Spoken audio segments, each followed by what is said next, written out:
तो बच्चों, last lecture में हमने कुछ सम्स किए होंगे या हमने लगभग थियरी कंप्लीट कर दी है। डेविडसन और गर्मर्स या जर्मर जो भी आप बोलो वो एक्सपेरिमेंट हम बाकी रखते हैं, क्योंकि अकॉर्डिंग टू सीबीएसई और बोर्ड, स्टेट बोर्ड, वो हमारे बोर्ड के सिलेबस में नहीं है। हाँ, बट जेईई नीट के लिए हम वो कंप्लीट करने वाले हैं। आज हम क्या देखने वाले हैं? तो बच्चों, आज हम एग्जाम्पल्स देखने वाले हैं। कौन सी थियरी के बाद वाले एग्जांपल्स हैं? तो भाई डी ब्रोगलीस जो थी थियरी और हाइजेनबर्ग उसके थियरी के बाद वाले 3 एग्जांपल हैं। 4, 5, 6 नहीं 7 भी है, तो 4 एग्जांपल्स हम देखने वाले हैं। तो लेट्स स्टार्ट बच्चों आज का लेक्चर, और जिसमें हम देखने वाले हैं एग्जांपल्स। और अगर समय हुआ तो हम लोग एक्सरसाइज भी इसकी जो है बाकी की उसमें देखेंगे सम्स कुछ। तो एग्जांपल नंबर हम स्टार्ट कर रहे हैं 11.4। ओके, तो बच्चों 11.4 एग्जांपल क्या है वो देखते हैं। एक भाई इलेक्ट्रॉन है जिसकी स्पीड आपको दी है 5.4 × 10⁶। कितनी दी है बच्चों? चलो तो भाई बच्चों हमें क्या दिया है? The speed of the electron. Speed of the electron ये पे हमें दिया है इलेक्ट्रॉन के बारे में। Speed of electron is given 5.4 × 10⁶ metre पर सेकंड। ओके, एंड सेकंड में दिया है 150 ग्राम का एक बॉल है, उसकी स्पीड 30 मीटर पर सेकंड है। तो हमें इनके साथ जो डी ब्रोगलीस वेवलेंथ है उनकी वो फाइंड करनी है। तो ठीक है बच्चों, आपको पता ही कैसे फाइंड करेंगे डी ब्रोगलीस वेवलेंथ। पहले इलेक्ट्रॉन के लिए पूछा है और फिर हमें बॉल के लिए। तो इलेक्ट्रॉन के लिए आप उन्होंने क्या दिया है भाई? स्पीड। तो मास ऑफ इलेक्ट्रॉन आपको पहले से ही पता है ना, 9.11 × 10⁻31 kg। तो D ब्रोगलीस wavelength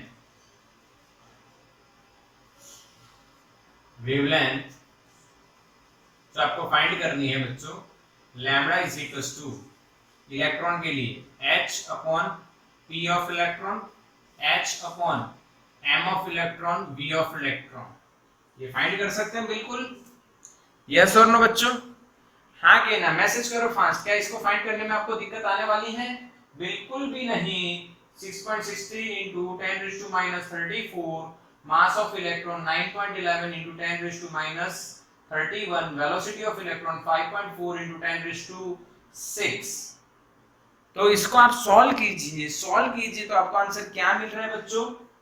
0.135 nanometre. This is the lambda of electron which is moving with the velocity 5.4 × 10⁶। तो बच्चों इस एग्जांपल से आपको क्या सीखने को मिलता है? तो देखो, इलेक्ट्रॉन एक पार्टिकल है यानी मैटर है, और उसकी लैम्बडा आपको मिल रही है। इसका मतलब वो वेव नेचर है उसके पास।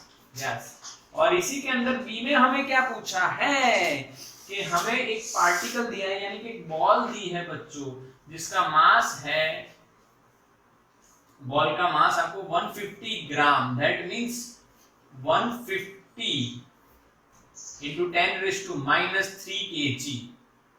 ओके, और वेलोसिटी उसकी दी है 30 मीटर पर second. These two quantities are given for a ball, बच्चों। ये बॉल है, उसका मास 150 ग्राम है और उसकी वेलोसिटी कितनी है? 30 मीटर पर सेकेंड। तो इसकी डी ब्रोगलीस वेवलेंथ कितनी होगी बच्चों? जो आपको इक्वेशन पता है वही लैम्बडा बॉल, यहाँ बॉल लिख देते हैं, equal to H/m ball, V ball. बच्चों सारी वैल्यूज आपको फिर से पता है, बस रखना है। 6.63 × 10⁻34 अपॉन, यहाँ पे मास आ जाएगा बच्चों 150 × 10⁻³ kg, वेलोसिटी आ जाएगी 30। क्या आप ये सॉल्व कर पाओगे? तो डेफिनेटली बच्चों आप ये सॉल्व कर पाओगे, और आपको आंसर मिल रहा है 1.47 × 10⁻34 metre. 1.47 into 10 raised to minus 34 metre. क्या बच्चों समझ में आया? हाँ के ना मैसेज करो, फटाक से मैसेज करो, हाँ के ना। लाइव क्लास चल रहा है बच्चों, मैसेज कर दो, फटाक से मैसेज करो। यस बिल्कुल, lambda is equal to h by p, p यानी mv लगा के सॉल्व कर रहे हैं। पर इससे सीखने को क्या मिला? इससे सीखने को आपको क्या मिला? आपने क्या जाना, क्या समझा इस क्वेश्चन से? तो मैं आपको बता देता हूं बच्चों, जैसे मास बढ़ता है, बॉल का मास इलेक्ट्रॉन से बहुत ज्यादा है, वैसे लैम्बडा वेवलेंथ कम होती है, वैसे वेवलेंथ कम होती है। यस और नो? बिल्कुल पक्का। चलो इसके बाद का क्वेश्चन है बच्चों 11.5। 11.5 में क्या दिया गया है? एक इलेक्ट्रॉन है, एक अल्फा पार्टिकल है और एक प्रोटॉन है, उनकी काइनेटिक एनर्जी इक्वल है। इलेक्ट्रॉन है, अल्फा पार्टिकल है और प्रोटॉन है, इनकी काइनेटिक एनर्जीज इक्वल है। ओके, तो क्या पूछा है को किसकी लैम्बडा मिनिमम होगी? Lambda is minimum for electron, alpha और प्रोटॉन। चलो बच्चे आंसर दीजिए फटाफट, ओरली सॉल्व कीजिए। किसकी लैम्बडा सबसे छोटी? अगर काइनेटिक एनर्जी सभी के सेम है तो किसकी लैम्बडा सबसे छोटी? फटाफट आंसर दीजिए। आपको पता होना चाहिए मेरे बच्चों। क्लियर दिख रहा है? यस। चलो चलो चलो चलो चलो, जल्दी जल्दी बोलो। अरे यार, lambda is equal to h upon p, p यानी 2mk का रूट। याद आया? मैंने डिफरेंट टाइप्स और different forms of the equation lambda is equal to h by p में चलाया हुआ इक्वेशन है बच्चों, इक्वेशन है, इक्वेशन है। हाँ के ना? Kinetic energy is constant, h constant, 2 constant, तो lambda is proportional to 1 upon root m। जिसका मास ज्यादा उसकी लैम्बडा कम। बताओ इन तीनों में से किसकी लैम्बडा कम? अब आंसर दीजिए। इलेक्ट्रॉन, अल्फा और proton. Yes, right answer alpha. Alpha की लैम्बडा मिनिमम होगी, सबसे कम होगी, because you all know alpha का जो मास है बच्चों वो 4 गुना होता है प्रोटॉन से, और इलेक्ट्रॉन का तो आपको पता ही है बहुत छुटकू सा मास होता है। यानी अगर आपको ऑर्डर में अरेंज करना हो, आपको ऑर्डर में अरेंज करना, मैंने अल्फा लिखा, यहाँ पे प्रोटॉन लिखा और यहाँ पे इलेक्ट्रॉन, तो अल्फा की सबसे ज्यादा, फिर प्रोटॉन की और सबसे कम। अरे उल्टा उल्टा कर दिया, उल्टा कर दिया, लेस देन आएगा। इलेक्ट्रॉन की वेवलेंथ सबसे ज्यादा होगी बच्चों क्योंकि उसका मास सबसे कम है, फिर प्रोटॉन की और सबसे कम लैम्बडा होगी किसकी? अल्फा की। हाँ के ना? बढ़िया से समझ में आ गया तो स्क्रीनशॉट ले लो। तो बच्चों 6th क्वेश्चन 11.6 देखने वाले हैं एग्जांपल, और फिर 11.7। चलो पहले देखते हैं 11.6। अब क्वेश्चन ये है कि एक इलेक्ट्रॉन है बच्चों, वो मोशन में है। 11.6 the speed of the particles or particle is 3 times than speed of the electron. Okay, the ratio of the de Broglie's wavelength of the particle and electron is given 1.813 into 10 to the power minus 4। तो mass of the particle find कीजिए and बताइए वो कौन सा particle है, वो कौन सा पार्टिकल हो सकता है अप्रोक्सीमेटली। समझ में आया बच्चों? क्वेश्चन समझ में आया? इस क्वेश्चन में हमें velocity of the particle is 3 times of the velocity of electron given है, and ratio of their de Broglie's wavelength is also given, and they ask about the mass of the particle और ये भी पूछा है कि भैया कौन सा पार्टिकल होगा। तो बच्चों अभी अभी एक इक्वेशन हमने देखा था जो लैम्बडा मास वेलोसिटी को कहीं ना कहीं कनेक्ट कर सकता है। तो ये सीधा हिसाब है बच्चों। You all know de Broglie's wavelength is lambda upon mv h upon p। अरे यार हाँ के तो lambda of particle upon lambda of electron क्या लिखोगे आप, h upon m particle v particle into lambda e का उल्टा लिखना पड़ेगा, तो यहाँ पे लिखा जाएगा m electron v electron over h। हाँ के ना। तो बच्चों h तो मरेगा और Vp अपॉन Ve 3 हो गया, यानी आप ऐसा लिख सकते हो, मेरी बात समझना, मैं लिख रहा हूं यहाँ पे Me upon MP, Me upon MP बच्चा लो, या आप इधर Vp कितना है भाई 3Ve और ऊपर क्या है Ve, तो Vv Eve कट, यहाँ पे lambda particle upon lambda electron. तो बच्चों हमें मास ऑफ पार्टिकल निकालना है, तो सब्जेक्ट बनाओ, तो lambda electron upon lambda particle into mass of electron. Lambda electron upon lambda particle क्या हो जाएगा 1 upon 1.813 into 10 raised to minus 4। mass of electron 9.11 into 10 raised to minus 31। if you solve this बच्चा लोग, if you solve this you will get some answer। क्या मिल रहा है देखिए 1.675 into 10 raised to minus 27 kg। this is the mass of proton। this is the mass of बच्चा लोग proton के particle. तो जो पार्टिकल है बच्चों उसका मास प्रोटॉन के नजदीक है या न्यूट्रॉन के नजदीक है, ऐसा मान सकते हो। तो पार्टिकल या तो प्रोटॉन है या तो न्यूट्रॉन है। 1.67 into 10 raised to minus 27 यानी प्रोटॉन, और उसी के आसपास न्यूट्रॉन का मास होता है, यानी आप आंसर दे सकते हो कि बच्चों पार्टिकल या तो प्रोटॉन है या तो न्यूट्रॉन है। बोलो समझ में आया कि नहीं? हाँ के ना बच्चों? ऐसे क्वेश्चन का आंसर आप दे सकते हो। यस। इसको एमसीक्यू में कैसे सॉल्व करोगे, जल्दी से एमसीक्यू में कैसे सॉल्व करोगे बच्चों? तो जो ये तरीका है एमसीक्यू का ही तरीका है। या आप ऐसे भी लिख सकते हो, mass is proportional to 1 upon lambda into v। From this mass is proportional to 1 upon lambda into v, तो mass of particle is equals to, उल्टा लिखना है, lambda of particle v of particle lambda of electron v of electron into mass of electron. आ गया भाई?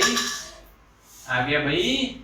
आगे ना, यहाँ से आप लिख सकते हो ना डायरेक्टली, और फिर इसमें डायरेक्टली आप ये आंसर लिख सकते हो, वैल्यू रखो, आंसर आएगा। जो आपको तरीका अच्छा लगे वो कीजिए, जो बेस्ट है वो कीजिए, जिसमें आपका टाइम बचे और एक्यूरेसी ज्यादा हो। एक्यूरेसी। चलो 11.7 एक बढ़िया सम है जो किससे रिलेट करता है आपको, de Broglie wavelength of an electron. तो क्वेश्चन क्या है, 100 वोल्ट का पीडी है और उससे जो इलेक्ट्रॉन को हम लोग एक्सेलरेट कर रहे हैं उसकी डी ब्रोगली वेवलेंथ की 100 वोल्ट डी ब्रोगली वेवलेंथ। किसकी बात कर रहे हैं हम लोग? इलेक्ट्रॉन की। अब बच्चों इसके लिए हमने डिराइव किया हुआ है, आपको पता है, lambda is equals to 1.227 nanometre divided by under root v. Yes और नो? याद है कि नहीं बच्चों? ये इक्वेशन आपको याद है कि नहीं? याद है कि नहीं? चलो ठीक, याद होना चाहिए। लास्ट लेक्चर में हमने ये किया था, क्लियर के नहीं? ऐसा किया हुआ है कि नहीं? भूल गए? किया हुआ है। यस, याद रखना है। तो बच्चों 1.227 upon root of 100 that means 10, you will get 0.1227 nanometre बच्चों। खास करके इसका यूनिट याद रखना। हाँ, ये नैनोमीटर में है। कई बार गलती से हम ये तो याद रखते पर यूनिट भूल जाते। अरे ये नैनोमीटर में है, नैनोमीटर में है। क्या बच्चों सारे एग्जाम्पल हमारे फिनिश हो गए? इसका स्क्रीनशॉट ले लो बढ़िया से, फिर एक्सरसाइज के सम्स देखते हैं। चलो चलो बच्चों, हम लोग आए हैं एक्सरसाइज की बात कर रहे हैं। हम लोग हमने एग्जाम्पल सारे कर लिए, एक्सरसाइज की बात कर रहे हैं। एक्सरसाइज में हम लोग लगभग 7 आए या 8 आए? लगभग 7 आए या 7 हो चुका है? 7 हो चुका, 8 आए ना? आगे ना बच्चों, 8 नंबर। Okay yes 8।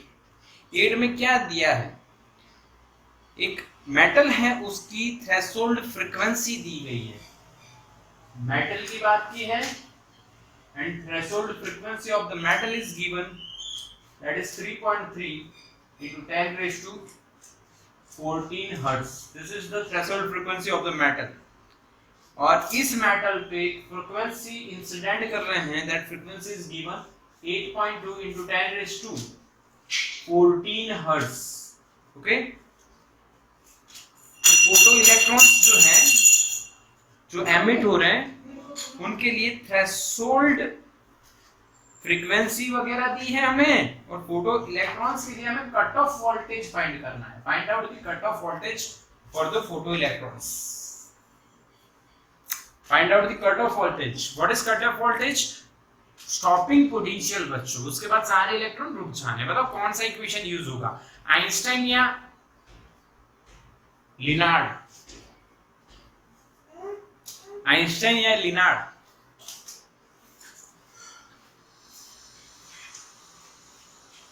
आइंस्टाइन या लिनार्ड? सोचो। अकॉर्डिंग टू इक्वेशन क्या लिखो इधर? किसका इक्वेशन? आइंस्टाइन का यूज होगा या लिनार्ड का इक्वेशन यूज होगा? बस चलो बताओ कुछ जल्दी। We have to find out V naught. We have to find out V naught. Einstein और लिनार्ड? सिंपली बच्चा लोग आइंस्टाइन। कैसे? अरे यार भूल गए। EV naught is equals to HF minus phi naught, but HF naught। और E को नीचे लेके आ जाओ तो यहाँ पे मिल जाएगा आपको ये। इसको अभी मैं ऐसे लिख रहा हूँ, EV naught is equal to HF minus HF naught। बच्चा लोग याद है कि नहीं? याद है कि नहीं? V naught आपका बनेगा HF minus HF naught by E। क्या बच्चों और बढ़िया से आप कर सकते हो इसको? यस, H को कॉमन निकाल लो, F minus F naught by E। H की वैल्यू क्या है? 6.63 10 raised to minus 34। इसका सब्ट्रैक्शन करो। देखो दोनों की ये पावर तो सेम है, यानी into 10 raised to 14 आ जाएगा। 1.6 into 10 raised to minus 19 E की जगह तो लिखोगे। इनका सब्ट्रैक्शन 8.2 में से 3.3 जाएंगे तो कितने बचेंगे? यानी आप इसका हिसाब इस तरह से लगा दो बस, और क्या है, फिर पॉइंट रख देना। हाँ, यहाँ पे आप 7 करोगे, यहाँ पे 10, 12 में से 3 जाएंगे तो 9 बचेंगे, और 7 में 4 जाएंगे, 3 जाएंगे तो 4 बचेंगे, तो 4.9 आया समझ में? यस और नो बच्चों? आके ना तो आंसर क्या आ रहा है चेक करो। 2.03 दिस इज द आंसर। क्या बच्चों 11.8 समझ में आया? आइंस्टाइन इक्वेशन लगाओ और आंसर लाओ, नहीं 11.8 आपका आंसर दे देता है बच्चों, सीधा सीधा सीधा। 11.9 क्या कहता है देखो, एक मेटल के लिए again work function is given 4.2 eV बच्चा लोग, ओके, और उस पे लैम्बडा दी गई है 330 नैनोमीटर वाली लाइट इंसिडेंट करवाई जाती है। तो पूछा गया है क्या फोटो इलेक्ट्रॉन एमिट होंगे? फोटो इलेक्ट्रिक इफेक्ट देखने को मिलेगी, यस और नो। तो कैसे फाइंड करना है बच्चों? कुछ भी नहीं, एनर्जी ऑफ इंसिडेंट लाइट वो फाइंड कर लो, बस खत्म। E is equal to hc upon lambda E। क्यों E किया बच्चों? मुझे EV में चाहिए क्योंकि मुझे इसके साथ कंपेयर करना है। h की value 6.63 into 10⁻34, C 3 into 10⁸8, lambda 330 nano यानी 10⁻9 और E की वैल्यू 1.6 इंटू 10⁻19। क्या बच्चों इसको सॉल्व कर सकते हो आप लोग? ईवी में आंसर आपका आएगा और आंसर आपका आ रहा है बच्चों 3.767 ईवी। 3.767 ईवी। क्या बच्चों समझ में आ रहा है? 3.767 ईवी, क्योंकि मैंने ईवी में डायरेक्ट लिखा है hc upon lambda is in joule और ईवी में करना है डिवाइड बाय ई किया और आंसर आया बच्चों। क्या आपको फोटो इलेक्ट्रिक इफेक्ट देखने को मिलेगी? तो आंसर क्या आएगा? No, because incident energy is less than the energy of electron to come out, required to minimum energy required to emit an electron is known as work function phi naught, वो 4.2 है। बिल्कुल समझ में आया। 11.10 देखते हैं बच्चों। एकदम सिंपल क्वेश्चंस है, कुछ अच्छे भी हैं कुछ सिंपल भी हैं। एक मेटल की सरफेस पे जो लाइट इंसिडेंट हो रही है उसकी फ्रीक्वेंसी दी है 7.21 इंटू 10⁻14 हर्ट्ज और उसमें से मैक्सिमम स्पीड से निकलने वाला जो इलेक्ट्रॉन है उसकी स्पीड दी है आपको 6 इंटू 10⁵ मीटर पर सेकेंड। तो फोटो इलेक्ट्रॉन्स जो निकले बाहर उनके लिए थ्रेशोल्ड फ्रीक्वेंसी कितनी है? इलेक्ट्रॉन की बात है, फोटो इलेक्ट्रॉन की बात है, उसकी मैक्सिमम स्पीड दी है और F0 आपको ढूंढना है। तो बताओ किसका इक्वेशन लगेगा? According to equation of Einstein. Einstein आ जाएगा वापस से। और इस बार आपको EV0 नहीं लिखना है, ये वाला नहीं लिखना है। अब यहाँ पे वेलोसिटी की बात की तो EV0 की जगह Kmax लिखिए। Kmax is equal to HF minus HF0। बिल्कुल बच्चों बिल्कुल समझ में आ रहा है।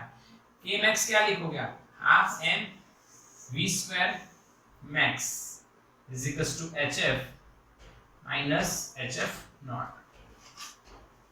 बच्चों अब क्या करोगे कि F0 को सब्जेक्ट बनाना है आपको, तो उसके लिए HF0 को इधर लेके आओगे, HF minus half m v square max करोगे और h से इसको डिवाइड करोगे तो बच्चा लोग F0 इज इक्वल टू क्या मिलेगा?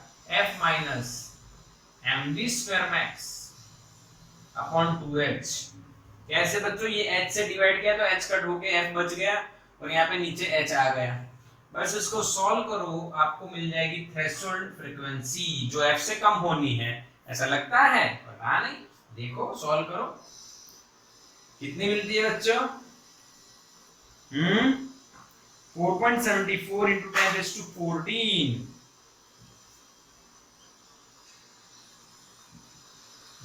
This is F0।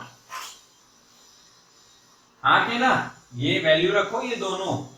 m of electron तो पता होगा ना, 9.11 into 10⁻31। V मैक्स दिया हुआ है, उसका स्क्वायर लिखना है। h की वैल्यू आपको पता है, Planck constant. f is given, values रखिए और आंसर लाए। This is our threshold frequency for this question. Yes और नो बच्चा लोग? हाँ के ना? बस इक्वेशन लगाओ और जो मांगा है उसको सब्जेक्ट बनाओ। स्क्रीनशॉट लो बच्चों। बच्चों 11.11 सम देखते हैं हम लोग। देखो एकदम सिंपल है, आर्गन लेजर है और उसमें से जो लाइट हो रही है, जो जनरेट हो रही है वो है, उसकी वेवलेंथ आपको दी है 488 नैनोमीटर। ओके, इसका यूज फोटो इलेक्ट्रिक इफेक्ट के लिए आप कर रहे हो और stopping potential of the photo electrons जो हैं अंदर जनरेट हुए उसके वो दिया है 0.38। तो आपको वर्क फंक्शन निकालना है। क्या निकालना है? Work function. बच्चों कुछ भी नहीं करना है, आइंस्टाइन इक्वेशन लगा दो। EV not is equal to hc upon lambda minus phi not. हाँ के ना बच्चों? यस और नो? क्या सही है? क्वेश्चन बिल्कुल इजी है, बस आपको फाइ नॉट को सब्जेक्ट बनाना है। फाइ नॉट हमारा सब्जेक्ट हो जाएगा hc upon lambda minus EV not हो जाएगा। बच्चों सारी वैल्यू पता है, आप वैल्यू रखिए। hc लैम्बडा गिवन है, hc तो पता है, v नॉट गिवन है, e की वैल्यू पता है। तो फाइ नॉट आपको जूल में मिलेगा। फाइ नॉट आपको जूल में मिलेगा। कितना मिलेगा? 3.468 into 10 raised to minus 19 joule बच्चों। और इसको EV में कैसे कन्वर्ट करना है? इसको डिवाइड करोगे 1.6 से into 10 raised to minus 19 से, आपको EV में आंसर मिल जाएगा। हाँ के ना बच्चों? समझ में आ रहा है किस तरह से क्वेश्चन को सॉल्व किया जाना चाहिए? ये आपको पता होना चाहिए बच्चों। बस यहाँ पे सारे क्वेश्चंस ऐसे ही ज्यादातर बनने वाले हैं, जिसमें आपको सिर्फ इक्वेशन की अंदर वैल्यू रखनी है और कुछ भी नहीं करना है बच्चों। तो एक क्वेश्चन है बढ़िया वाला जिसमें थोड़ा सा चेंज आता है, हालांकि वो मैंने आपको बता दिया था। तो देखो बाकी क्वेश्चन तो वैल्यूज पुट ऑन करके आप फाइंड कर लोगे। एक बढ़िया वाला है 11.70, बाकी जो 6 है बीच में आप सॉल्यूशन देखो, अगर आपके पास रेफरेंस बुक है तो सिंपली आ जाएंगे। पर 11.17 अच्छा है। देखो कि भाई एक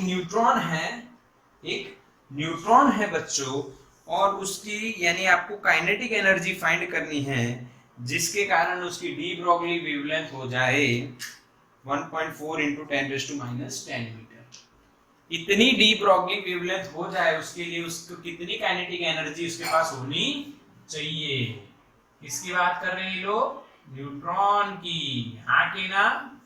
भाई न्यूट्रॉन एक पार्टिकल है बच्चों, कितनी काइनेटिक एनर्जी उसकी होगी तो उसके हिसाब से वो वेव के नेचर के हिसाब से इतनी लैम्बडा जनरेट करेगा। तो अब आपको पता है डी ब्रोगली वेवलेंथ की बात कर रहे हैं लोग। वो क्या है बच्चों? वेवलेंथ लैम्बडा बराबर h अपॉन p। p की जगह हम लिख सकते हैं अंडर रूट 2mk। तो आपको k को सब्जेक्ट बनाना है मेरे बच्चों, तो h upon 2m into lambda square. Yes और नो? हाँ के ना? दोनों साइड स्क्वायर कर दो तो लैम्बडा का स्क्वायर और h का स्क्वायर हो जाएगा, ये 2mk हो जाएगा। आपको k को सब्जेक्ट बनाना है, लैम्बडा स्क्वायर नीचे आ जाएगा और अब आप सॉल्व करोगे। मैं वैल्यूज पुट ऑन करता हूं यहाँ पे। देखो 6.63 into 10⁻⁻34 का square upon 2m 1.67 into 10⁻⁻27। Lambda आपका कितना है? 1.4 into 10⁻⁻10 का स्क्वायर बच्चों। अब आप देखोगे मैंने मास की वैल्यू क्या पुट की है, क्योंकि बच्चों किसके बारे में बात हो रही है? न्यूट्रॉन, इलेक्ट्रॉन और प्रोटॉन, इनके मास पता होने चाहिए। प्रोटॉन और न्यूट्रॉन के मास आप इक्वल लिख सकते हो, तो इससे आपको काइनेटिक एनर्जी क्या मिलती है बच्चों? 4.174 into 10⁻⁻2। और वो भी किस में निकाली है इन्होंने? EV में निकाली है। तो बच्चों यहाँ पे जो आपको आंसर मिलेगा वो EV में नहीं मिलेगा, हमने EV में कन्वर्ट नहीं किया है। हमें जो आंसर मिलेगा 6.686 into 10⁻⁻21 जूल, क्योंकि हमने इसको EV में कन्वर्ट नहीं किया है। अब EV में कन्वर्ट करना है तो आपको इसके अंदर डिवाइड बाय E कर देना है, तो आपको EV में आंसर मिल जाएगा। ठीक बच्चों, ये था पहला क्वेश्चन।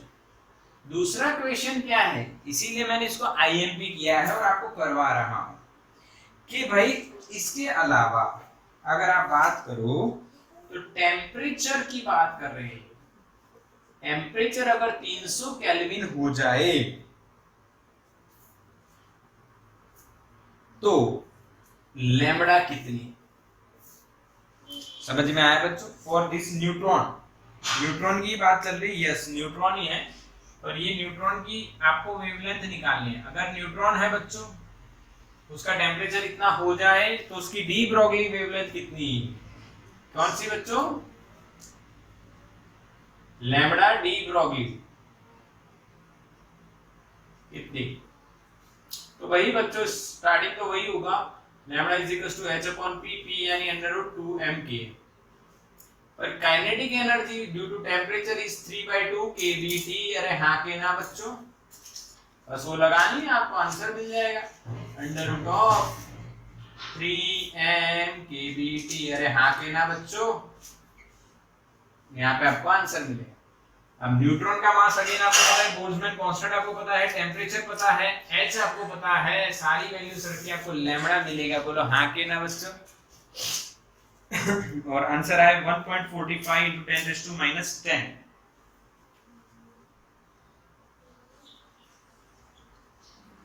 बाकी इसमें कुछ भी नहीं करना है, पर ये मैंने बताया हुआ है, आपको याद आ रहा है कि नहीं बताओ? हाँ के ना बच्चों? यस और नो? यस। तो इसका स्क्रीनशॉट ले लो बच्चों।